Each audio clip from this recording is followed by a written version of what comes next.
नमस्कार मित्रांनो, स्वागत आहे तुमचं आपल्या या यूट्यूब चॅनलवर। तुम्ही जर या चॅनलवर नवीन असाल तर सबस्क्राईब करायला विसरू नका। आज आपण बघणार आहोत वर्ग 11वा विषय मराठी पाठ 11वा वाङ्मयीन लेण्याचा शिल्पकार। या पाठाचे लेखक आहेत सुमती देवस्थळी। तर वाङ्मयीन लेण्याचा शिल्पकार या पाठाचा आपण आज संपूर्ण स्वाध्याय या व्हिडिओमध्ये अभ्यासणार आहोत। स्वाध्यायामध्ये कृती, व्याकरण, स्वमत आणि अभिव्यक्ती या स्वरूपात आपल्याला हा स्वाध्याय अभ्यासायचा आहे। स्वाध्यायामध्ये पहिला प्रश्न आहे कृती आणि कृतीमध्ये पहिला प्रश्न आहे खालील कृती पूर्ण करा। त्यामध्ये अ आहे टॉल्स्टॉयच्या ज्ञानेंद्रियाच्या तल्लख संवेदनेची पाठातील उदाहरणे देऊन खालील तक्ता पूर्ण करा। टॉल्स्टॉयच्या ज्ञानेंद्रियाच्या तल्लख संवेदनेची पाठातील उदाहरणे देऊन खालील तक्ता पूर्ण करा।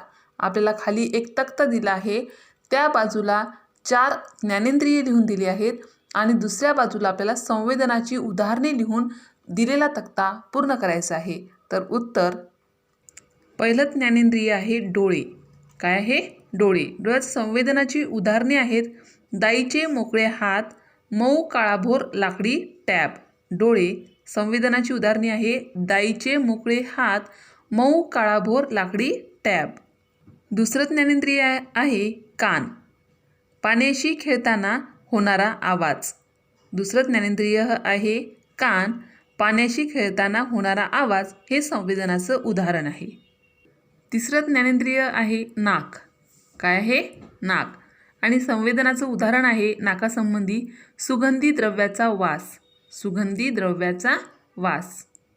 चौथं ज्ञानेंद्रिय आहे त्वचा।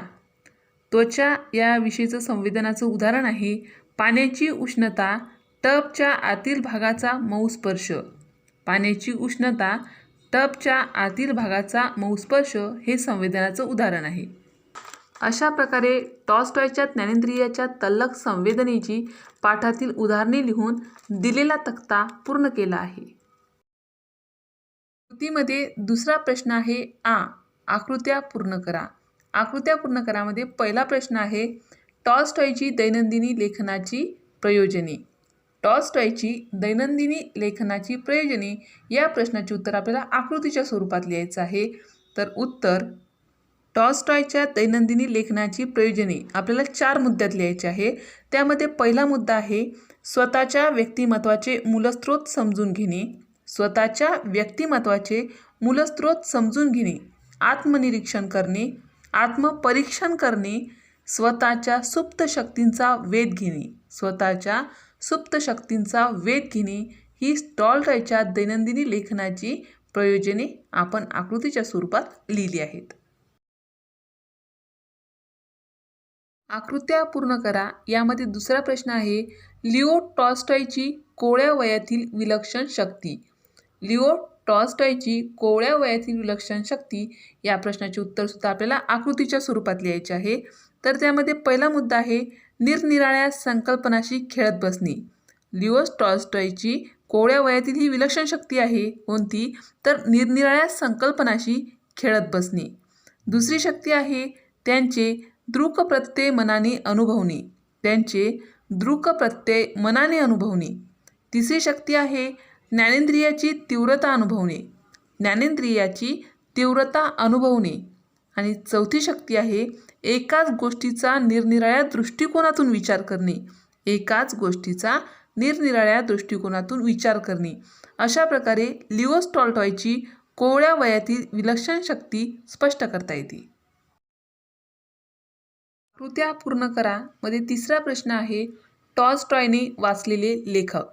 तर टॉल्स्टॉयने वाचलेले लेखक म्हणजे त्यांनी कोणकोणत्या लेखकाची पुस्तकं वाचली आहेत असं या प्रश्नाचं आपल्याला उत्तर लिहायचं आहे। तर टॉल्स्टॉयने वाचलेले लेखक यामध्ये पहिला लेखक आहे पुश्किन।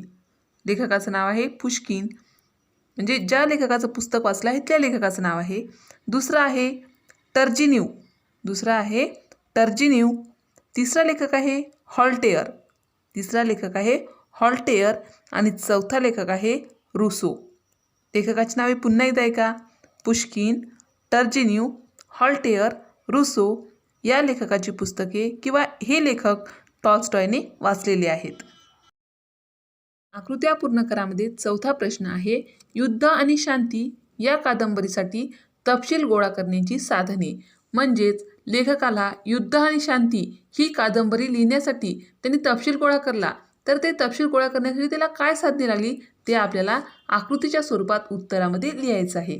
तर उत्तर, पहिलं साधन आहे अगणित संदर्भ ग्रंथ. अगणित संदर्भ ग्रंथ म्हणजे खूप असे संदर्भ ग्रंथ त्यांना हाताळावे लागले. दुसरं साधन आहे अधिकृत इतिहास. अधिकृत इतिहास म्हणजे खूप खरा सगळा व्यवस्थित असा इतिहास त्यांनी बघून लेखन केलेलं आहे युद्ध आणि शांती या कादंबरीचं. तिसरं साधन आहे फ्रेंच आणि रशियन इतिहासकारांनी लिहिलेला इतिहास. फ्रेंच आणि रशियन इतिहासकारांनी लिहिलेल्या इतिहासाचा त्यांनी सखोल अभ्यास करून युद्ध आणि शांती या कादंबरी लिहिली आहे. चौथा आहे नेपोलियनविषयी प्रसिद्ध झालेले अपरंपार लेखन. नेपोलियनविषयी प्रसिद्ध झालेले अपरंपार लेखन. अशा प्रकारे युद्ध आणि शांती या कादंबरीसाठी तपशील गोळा करण्यासाठी जी साधने लागली आहेत ते आपण उत्तरामध्ये लिहिली आहेत. आणि आकृत्या पूर्ण करा हा प्रश्न पूर्ण केला आहे. कृतीमध्ये तिसरा प्रश्न आहे सूचनेप्रमाणे सोडवा. आणि सूचनेप्रमाणे सोडवामध्ये पहिला प्रश्न दिला आहे, खालील शब्दांसाठी पाठात आलेल्या उपमा लिहा.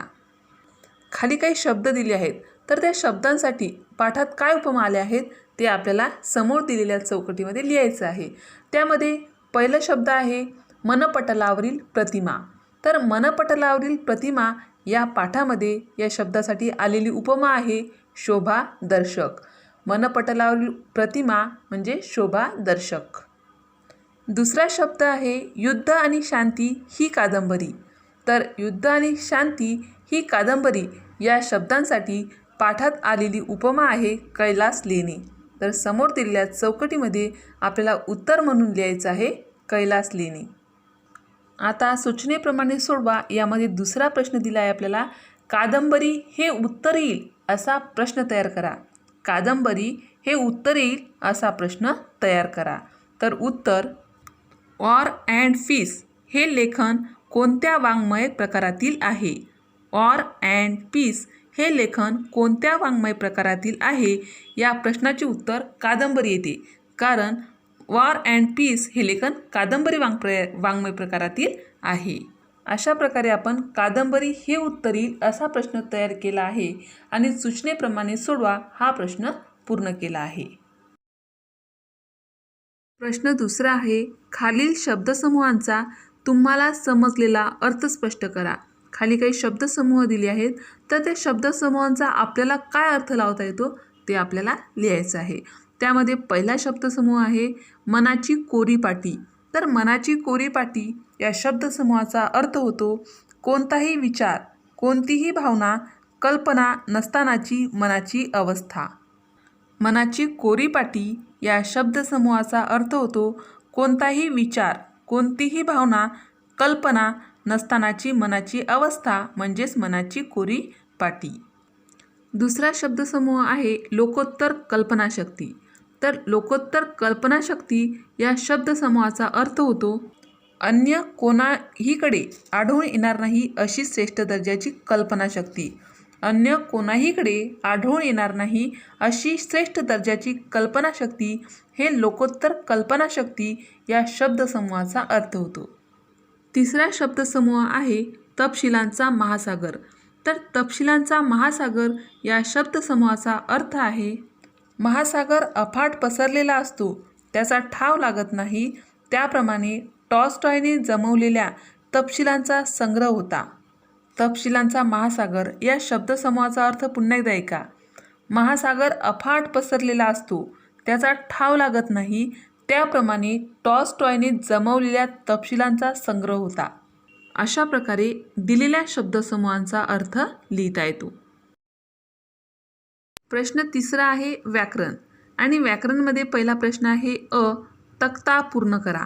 तक्त्यामध्ये आपल्याला विशेषणे आणि विशेष्य लिहायचे आहे, परंतु ती या ठिकाणी एका गोलमध्ये काही शब्द लिहून दिले आहे, त्या शब्दामधून आपल्याला विशेषणे आणि विशेष्य ओळखून लिहायचे आहेत. तर पहिले मी त्या गोलमध्ये दिलेले शब्द तुम्हाला वाचून दाखवते. ते आहेत अर्थपूर्ण, अमर्याद, वाङ्मयीन, कलाकृती, शिल्प, आठवण, अजोड, शक्ती. हे ते गोलमधले शब्द आहेत. तर आता या शब्दामधील कोणते विशेषण असलेले शब्द आहेत आणि कोणते विशेष्य असलेले शब्द आहेत ते आपल्याला तक्त्यामध्ये लिहायचे आहेत. तर विशेषणी असलेली शब्द आहेत अर्थपूर्ण, अमर्याद, वाङ्मयीन, अजोड. ही या गोलमध्ये असलेली विशेषणे असलेली शब्द आहेत.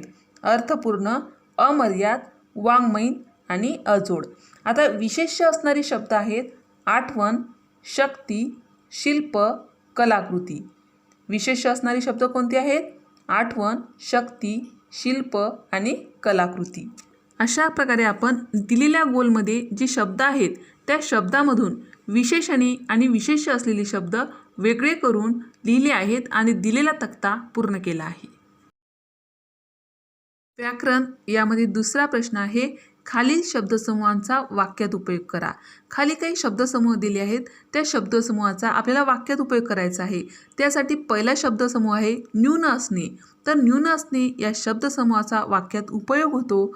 कुणीही माणूस संपूर्णतः बरोबर नसतो, त्यात काही ना काही न्यून असतेच. न्यून असणे या वाक्प्रचारांचा वाक्यात उपयोग पुन्हा एकदा ऐका. कुणीही माणूस संपूर्णतः बरोबर नसतो, त्यात काही ना काही न्यून असतेच. वाक्यात उपयोग करण्यासाठी दुसरा शब्दसमूह दिला आहे मातीशी मसलत करणे. मातीशी मसलत करणे या शब्दसमूहाचा वाक्यात उपयोग करता येतो आपल्याला. भारतीय शेतकरी भर पावसात मातीशी मसलत करत असतो. भारतीय शेतकरी भर पावसात मातीशी मसलत करत असतो. वाक्यात उपयोग करण्यासाठी तिसरा शब्दसमूह आहे अवाक होणे. तर अवाक होणे याचा वाक्यात उपयोग करता येतो आपल्याला. उन्हात पाऊस पडण्याचे अनोखे दृश्य पाहून समोरच अवाक झाले. उन्हात पाऊस पडण्याचे अनोखे दृश्य पाहून सारेच अवाक झाले. वाक्यात उपयोग करण्यासाठी चौथा शब्दसमूह आहे अभ्यासाचे डोंगर पेलणे. अभ्यासाचे डोंगर पेलणे या शब्दसमूहाचा वाक्यात उपयोग करता येतो. विश्वरत्न डॉक्टर बाबासाहेब आंबेडकरांनी विद्यार्थी अवस्थेत अभ्यासाचे डोंगर पेलले. विश्वरत्न डॉक्टर बाबासाहेब आंबेडकरांनी विद्यार्थी अवस्थेत अभ्यासाचे डोंगर पेलले. अशा प्रकारे दिलेल्या शब्दसमूहांचा वाक्यात उपयोग करता येतो. प्रश्न चौथा आहे स्वमत. आणि स्वमतमध्ये पहिला प्रश्न आहे टॉलस्टॉयच्या तरल संवेदनेची सूचक आठवण तुमच्या शब्दात वर्णन करा. प्रश्न पुन्हा एकदा ऐका. टॉलस्टॉयच्या तरल संवेदनेची सूचक आठवण तुमच्या शब्दात वर्णन करा. उत्तर टॉलस्टॉयने आपल्या तान्हेपणीच्या लिहून ठेवलेल्या 2 आठवणी आश्चर्यकारक आहेत. तान्हेपणीच्या म्हणजे खूप लहानपणच्या. नुसत्या आश्चर्यकारक नव्हे तर निसर्गातील तो एक चमत्कारच मानला पाहिजे. टॉलस्टॉयला तान्हेपणी टबमध्ये अंघोळ घातली जात होती. त्या प्रसंगाची त्याची एक आठवण आहे. अंघोळीसाठी त्याला एका टबमध्ये बसवले होते. दाई त्याच्या अंगाला सुगंधित साबण लावत होती. दाई म्हणजे लहानपणी कुणीतरी लहान मुलांची किंवा त्या लहान मुलाच्या आईची काळजी घेण्यासाठी एक बाई ठेवले जात होते. त्या बाईला दाई असं म्हणतात. त्याचे अंग चोळत होती. तो सुगंध सर्व पाण्यात मिसळत होता. आत्तापर्यंत अनुभवलेल्या गंधापेक्षा हा सुगंध वेगळाच होता. विशेष म्हणजे हा वेगळेपणा जाणवल्यामुळे तान्हा टॉलस्टॉयला उत्तेजित झाल्यासारखे वाटत होते. तान्हा टॉलस्टॉय हा उत्तेजित झाला होता. मोठ्या माणसांना जसे स्वतःच्या शरीराचे अस्तित्व स्पष्टपणे जाणवते तसे त्याला त्या तान्ह्या वयामध्ये स्वतःचा चिमुकला देह जाणवत होता. लाकडी टबाचा मऊपणा, त्याचा काळेभोरपणा त्याला उत्कटपणे जाणवत होता. बाह्य दुमळलेला दाईचा हात, त्या हाताची दृश्य प्रतिमा, पाण्याच्या कडक वाफा ते त्याला अजूनही आठवत होते. लहान मुलांना आपण स्वच्छ होण्यासाठी किंवा चांगलं बाळ हेल्दी राहण्यासाठी, निरोगी राहण्यासाठी चांगल्या पाण्याने, चांगल्या साबणाने त्याला स्वच्छ अंघोळ घालत असतो. आणि तोच अनुभव लेखकाला अजूनसुद्धा खूप चांगल्याप्रमाणे या ठिकाणी आठवत आहे. पाण्याशी खेळताना होणारा आवाज, टबाच्या ओल्या कडावरून चिमुकले हात फिरवताना जाणवलेला पृष्ठभागाचा गुळगुळीतपणा हे सर्व त्याला अजूनही जसेच्या तसे आठवत होते. ती पूर्ण आठवणच विलक्षण आहे, त्याच्या तरल संवेदनक्षमतेची साक्ष देणारी आहे. ही लेखकाच्या तरल म्हणजे चलाक तरल संवेदनक्षमतेची एक साक्ष या ठिकाणी आपल्याला मिळत आहे. असं आपल्याही आजूबाजूच्या आपल्याही घरातल्या बऱ्याच मुलांना आपल्या लहानपणीच्या आठवणी आठवत असतात. तीही त्यांची एक तरेल संवेदना असते, त्यांची चांगली बुद्धिमत्ता किंवा आठवण क्षमता ही चांगल्या प्रकारची असते. अशा प्रकारे टॉल्स्टॉयच्या तरल संवेदनेची सूचक आठवण आपण वर्णन केली आहे. स्वमतमध्ये दुसरा प्रश्न आहे युद्ध आणि शांती ही कादंबरी लिहिण्यासाठी टॉल्स्टॉयने केलेल्या अभ्यासाचे वर्णन तुमच्या शब्दात लिहा. प्रश्न पुन्हा एकदा ऐका. युद्ध आणि शांती ही कादंबरी लिहिण्यासाठी टॉल्स्टॉयने केलेल्या अभ्यासाचे वर्णन तुमच्या शब्दात लिहा. उत्तर: युद्ध आणि शांती ही कादंबरी लिहिण्यासाठी टॉल्स्टॉय यांनी प्रचंड मेहनत घेतली. अभ्यासासाठी त्यांनी इतके संदर्भ ग्रंथ मिळवले होते की त्या ग्रंथसंग्रहाला अभ्यासाचा डोंगर म्हणणेच योग्य ठरेल. त्यांनी कादंबरी लेखनासाठी केलेला अभ्यास पाहून कोणीही अवाक होईल, म्हणजे आश्चर्यचकित होईल. अक्षरशः अगणित संदर्भ ग्रंथ, ते आपल्याला मोजताही येत नाही इतके संदर्भ ग्रंथ त्यांनी युद्ध आणि शांती ही कादंबरी लिहिण्यासाठी जमवले होते. त्यांचा कसून अभ्यास केला. आपण लिहित असलेल्या कादंबरीतील सर्व घटना, व्यक्ती आणि त्यांच्या संबंधातील सर्व तपशील त्यांनी कसून तपासणी केली होती. कादंबरीतला काळ, त्या काळातील समाजातील खरेखुरे वास्तव, त्या काळातील माणसे, त्यांच्या वागण्याच्या पद्धती, रीतिरिवाज हे सर्व त्यांनी चिकित्सकपणे अभ्यासले. म्हणजे अत्यंत बारकाईने ते अभ्यास करून त्यांनी ती कादंबरी लिहिली होती. इतिहास काळात जसे खरोखरच घडले असेल तसे वातावरण आपल्या कादंबरीत ठेवण्याचा त्यांनी प्रयत्न केला. ती कादंबरी वाचताना खरं चित्र आपल्या डोळ्यासमोर, वाचकाच्या डोळ्यासमोर उभं राहत होतं. कधीकधी असेही घडायचे की एकच घटना दोन विरुद्ध पद्धतीने सांगितली गेलेली असायची. अशावेळी कोणते वर्णन खरे मानायचे हा यक्ष प्रश्नच असे. अशावेळी माणसे खरोखर कशी वागत असतील, कशी बोलत असतील याचा ते अंदाज बांधत. त्यासाठी स्वतःला असलेल्या मनुष्य स्वभावाच्या अभ्यासाचा उपयोग करील. हे ग्रंथ लिहिण्यासाठी त्यांनी ही कादंबरी लिहिण्यासाठी त्यांनी जे वाचन केलं, त्या वाचनामध्ये त्यांना खूप अडथळे आले, परंतु त्याचा त्यांनी योग्य अर्थ लावला. अशा प्रकारे अत्यंत चिकित्सकपणे, तटस्थपणे घटनांचा वेध घेत स्वतःच्या कादंबरी लेखनासाठी ते अमाप कष्ट घेत. अशा प्रकारे युद्ध आणि शांती ही कादंबरी लिहिण्यासाठी टॉल्स्टॉय यांनी केलेल्या अभ्यासाचे वर्णन आपल्या शब्दात करता येते. स्वमतमध्ये तिसरा प्रश्न आहे, स्वतःचे लेखन परिपूर्ण होण्यासाठी टॉल्स्टॉयने केलेले परिश्रम तुमच्या शब्दात लिहा. स्वतःचे लेखन परिपूर्ण होण्यासाठी टॉल्स्टॉयने केलेले परिश्रम आपल्याला कसे वाटतात ते आपण आपल्या शब्दात लिहायचं आहे. तर उत्तर: युद्ध आणि शांती ही कादंबरी लिहिण्यासाठी टॉल्स्टॉयने प्रचंड मेहनत घेतली. मुळात टॉल्स्टॉय हे अत्यंत चोखंदळ वृत्तीचे होते. त्यामुळे लिहिलेला भाग पुन्हा पुन्हा तपासून अधिकाधिक चांगला करण्यासाठी वारंवार पुन्हा पुन्हा लिहून काढत. त्यामुळे आधी निश्चित केलेला आराखडा अनेकदा विस्कटून जात असे. त्यामुळे लेखनाला निश्चित असा व्यवस्थित आकार येत असे. कादंबरीची सुरुवात कशी करावी हा त्यांचा दृष्टीने यक्ष प्रश्न होता. 12-15 वेळा वेगवेगळ्या पद्धतीने सुरुवात करून पाहिली. प्रत्येक वेळी ती त्यांच्या पसंतीस येत नसे. त्यांनी खूप वेळ लिहून पाहत होते, पण त्याला कुठेतरी काहीतरी राहिलं असं वाटत होतं. आपलं लेखन कुठेतरी चुकत आहे, ते त्यांना पसंत येत नव्हतं, आवडत नव्हतं. ते पुन्हा पुन्हा प्रयत्न करत होते. चोखंदळपणामुळे वर्णन जिवंत होऊन उठे. चोखंदळपणामुळे म्हणजे ते त्यांच्या तीक्ष्ण बुद्धीमुळे ते जिवंत होऊन उठत होतं. त्यांनी केलेलं लेखन पुन्हा नव्याने चांगल्या प्रकारे तयार होत होतं. हे खरे असले तरी पुन्हा पुन्हा लिहावे लागल्याने लिहिण्याची हमालीसुद्धा खूप वाढत होती. एवढ्या मोठ्या प्रमाणात केलेल्या परिष्करणाला तोडच नव्हती. म्हणजे त्यांचे परिश्रम, त्यांची मेहनत ही अमाप होती. ती कशातही मोजल्या जात नव्हती, अमाप होती. त्याला कशाची तोडच नव्हती. प्रत्येक शब्द घासून पुसून पुन्हा पुन्हा तपासून घेतला जात होता. प्रतिमांची रचनासुद्धा अचूक करण्याचा प्रयत्न होता.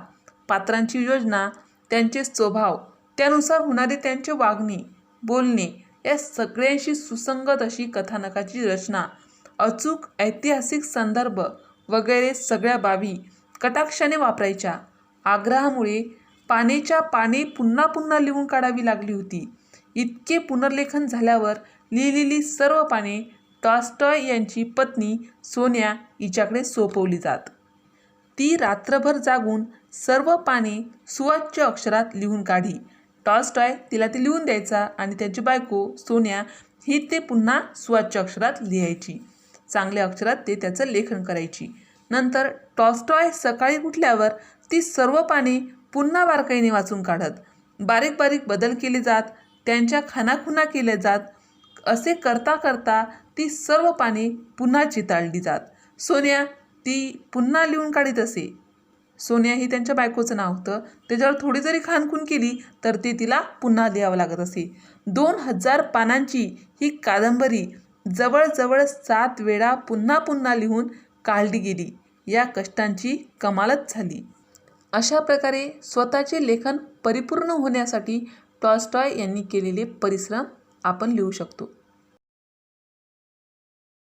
प्रश्न 5वा आहे अभिव्यक्ती. आणि अभिव्यक्तीमध्ये पहिला प्रश्न आहे, टॉल्स्टॉय पहिल्या दर्जाचा कलावंत ठरतो या विधानाची यथार्थता पटवून द्या. टॉल्स्टॉय पहिल्या दर्जाचा कलावंत ठरतो या विधानाची यथार्थता पटवून द्या. उत्तर, टॉल्स्टॉय हे प्रतिभासंपन्न साहित्यिक होतेच, शिवाय ते थोर तत्त्वचिंतक आणि शिक्षणशास्त्रज्ञसुद्धा होते. त्यांनी सत्य, शांती, त्याग आणि सेवा या मूल्यांची आयुष्यभर उपासना केली. या मूल्यांचे दर्शन त्यांच्या साहित्यातून घडतेच, तसेच ते त्यांच्या अन्य लेखनातूनही घडते. त्यांनी आयुष्यभर जे कार्य केले त्या कार्यातूनही या मूल्यांचेच दर्शन घडते. प्रस्तुत पाठामध्ये टॉल्स्टॉय यांच्या लेखक म्हणून झालेल्या घडामोडींचे चित्रण झाले आहे. त्यांना स्वतःची कलाकृती सर्वश्रेष्ठ व्हावी ही आस होतीच, पण एवढ्यावरच त्यांचे मन थांबले नव्हते.